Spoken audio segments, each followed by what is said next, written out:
नमस्कार। जनमानस विवेचना के यूट्यूब चैनल पर आपका स्वागत है। मैं हूं अमलेंदु भूषण खां।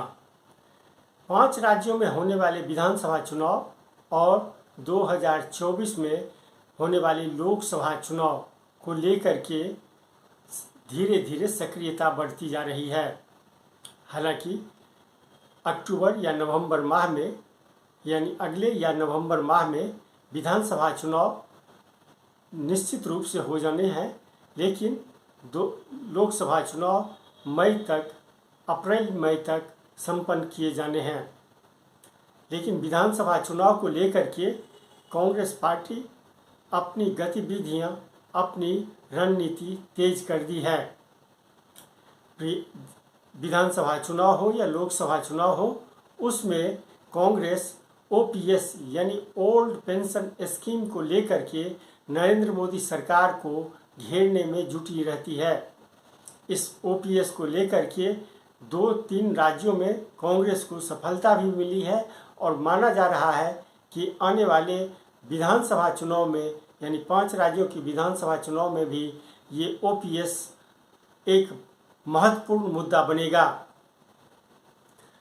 प्रियंका गांधी अपने सभा में, जनसभा को संबोधित करते हुए वो ये कहती हैं, यानी सरकारी कर्मचारियों से ये कहती हैं, जो क्या ये ओल्ड पेंशन स्कीम या पेंशन की स्कीम जो है वो आपको नहीं मिलनी चाहिए। जब पुराने कर्मचारियों को, सरकारी कर्मचारियों को ये पेंशन दी जा रही थी, तो क्या नए कर्मचारियों को ये पेंशन नहीं दी जाए?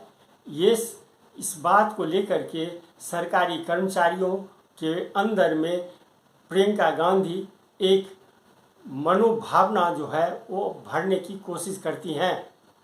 आप जानते हैं, जो केंद्र सरकार में 47 लाख 48 लाख सरकारी कर्मचारी हैं, इसके अतिरिक्त राज्य सरकार के कर्मचारी अलग हैं। यानी कर्मचारियों की संख्या जो है वो करोड़ों में है, लगभग 9-10 करोड़ के हैं। ऐसे में ओपीएस जो है एक बहुत बड़ा मुद्दा बनने जा रहा है। आपने देखा होगा हिमाचल प्रदेश में खूब बारिश आई। बारिश की वजह से टीवी पे आपने देखा होगा इतने सारे लोगों के घर गिर गए, खूब भारी नुकसान हुआ, जनता ने झेला ये नुकसान। हमारी सरकार ने प्रयास किया कि उनकी मदद हो, लेकिन प्रधानमंत्री जी के मित्र बड़े उद्योगपति अडानी जी ने क्या किया? जो सेब को उगाते हैं, जो सेब की पेटियां हैं, उनको बेचने के लिए जब किसान गए तो उन्होंने दाम घटा दिए, खरीदने का दाम घटा दिया। जिनको अपने घर बनाने पड़े क्योंकि इतनी बर्बादी हुई, घर पे घर गिर गए, जिनको अपना घर बनाना था, सीमेंट खरीदने गए, अडानी जी ने सीमेंट का दाम ऊपर कर दिया है, बढ़ा दिया है। और इनके पीछे कौन है? इनके पीछे हमारे प्रधानमंत्री हैं, जिन्होंने इस देश की पूरी संपत्ति अपने उद्योगपति मित्रों को दे दी। अब इस देश की संपत्ति किसकी संपत्ति थी? आप ही की संपत्ति थी। ये मेरी बहनें जो बैठी हुई हैं, इनकी संपत्ति थी। जब आपके सामने चुनाव के लिए वोट मांगने आते हैं तो बड़ी बड़ी बातें करते हैं, और अक्सर बीच में धर्म को ले आते हैं, जाति को ले आते हैं, अलग अलग बातों को ले आते हैं जिससे आपके जज्बात जुड़े हुए हैं। लेकिन बहनों और भाइयों, एक बात को पूरी तरह से आप समझ लीजिए, ये चुनाव किसी 2 राजनीतिक पार्टियों के दौड़ में कौन प्रथम आएगा उसका चुनाव नहीं है। ये चुनाव आपके भविष्य का चुनाव है। इसमें सबसे बड़ा सवाल ये है कि आपका हक आपको कौन देने के लिए तैयार है। और मैं दावे के साथ कह सकती हूं कि भाजपा ने 8 सालों में जो सरकार चलाई है इस देश में, उसने आपके हक को बार बार खत्म किया है। नरेंद्र मोदी सरकार ने जो अग्निवीर योजना लाई है, उसको लेकर के भी प्रियंका गांधी सवाल खड़ी कर रही है। जो ये आप 4 साल तक नौकरी कीजिए सरकार की, उसके बाद सरकार आपको गुड बाय कर देगी। फिर ये अग्निवीर कहाँ जाएंगे, क्या करेंगे, इसको लेकर के भी नरेंद्र मोदी सरकार को प्रियंका गांधी घेर रही हैं। जिन बड़े बड़े उद्योगों से आपको रोजगार मिलता था, उन्हें चुपचाप से एक के बाद एक अपने बड़े बड़े उद्योगपति मित्रों को सौंप दिया। आपके पेंशन कटवा दिए, आपकी सेना में भर्ती होने के चांस खत्म कर दिए, अग्निवीर ले आए, महंगाई बढ़ा दी और खुद इतने बड़े काफिलों में चल रहे हैं। रोज रोज आप टीवी चलाते हैं, आपको दिखता है रोज रोज, खास तौर से आजकल। आज सुबह तो मैंने देखा कि इनके G20 जब हो रहा था तो बारिश आई और सारा जितना भी वो जहां पे वो G20 की मीटिंग रख रहे हैं उसमें सारा पानी फैल गया है। मेरे मन में एक बात आई कि शायद जो हमारे देशवासी डर के मारे कह नहीं पा रहे हैं, भगवान ने कह दिया कि अपना अहंकार कम करो, अपना अहंकार कम करो। इस देश ने तुम्हें बनाया है, इस देश ने नेता बनाया है, इस देश को आगे रखो, इस देश की जनता को सर्वोपरि बनाओ। आप अपने अनुभव से ही देखिए कि भाजपा की सरकार, उनकी नीतियां सिर्फ अमीरों को आगे बढ़ाने के लिए हैं, गरीबों को, मिडिल क्लास के लिए कुछ नहीं है इनकी नीतियों में।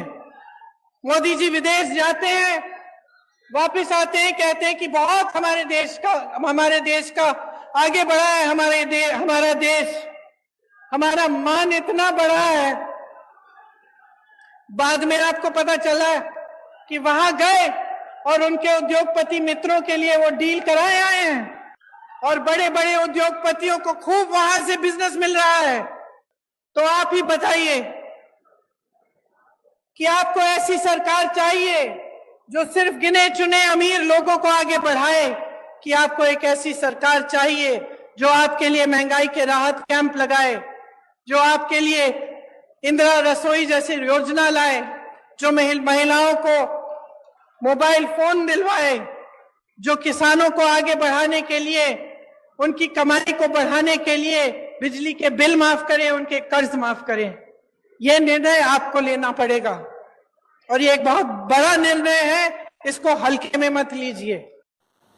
राहुल गांधी हो या प्रियंका गांधी हो, अडानी को लेकर के दोनों ही काफ़ी अपने आक्रामक रुख रखते हैं, चाहे वो पार्लियामेंट हो या सड़क हो, यानी संसद से सड़क तक अडानी को घेरने में कोई चूक नहीं होती है। अडानी को घेरने में कांग्रेस अध्यक्ष मल्लिकार्जुन खड़गे भी पीछे नहीं रहते हैं। कई तरह के सवाल नरेंद्र मोदी सरकार से करते रहते हैं। प्रियंका ने भी कहा जो अडानी एक मोदी सरकार जो है ये सिर्फ अमीरों की सरकार है और अडानी पे ही मेहरबान है। आज अगर पुरानी पेंशन के लिए सरकारी कर्मचारी रो रहा है तो क्यों रो रहा है? क्या उसका हक नहीं था कि 20-25 साल नौकरी करने के बाद उसे पेंशन मिलता, उसे सुरक्षा मिलती अपनी जीवन की, अपने परिवार के लिए? क्यों छीना गया ये? और जब इसको देने का समय आता है तो ये केंद्र की सरकार क्यों कहती है कि हमारे पास पैसे नहीं है? क्योंकि इनके जो बड़े बड़े उद्योगपति मित्र हैं, उनके हजारों करोड़ों के जो लोन हैं वो ये माफ कर रहे हैं, उनसे कुछ नहीं लेते। और यहाँ आपका पेंशन छीना जा रहा है, आपके रोजगार छीने जा रहे हैं। यहाँ के कितने वीर नौजवान हमारी सरहद पे खड़े होकर हमारे देश की सुरक्षा को देखते हैं, अपनी जान देने के लिए तैयार होते हैं।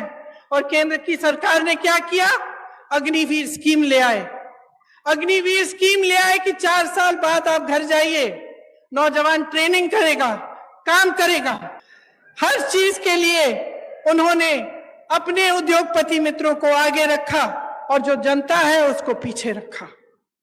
आज ये स्थिति है कि 45 सालों में सबसे अधिकतम बेरोजगारी आज है हमारे देश में।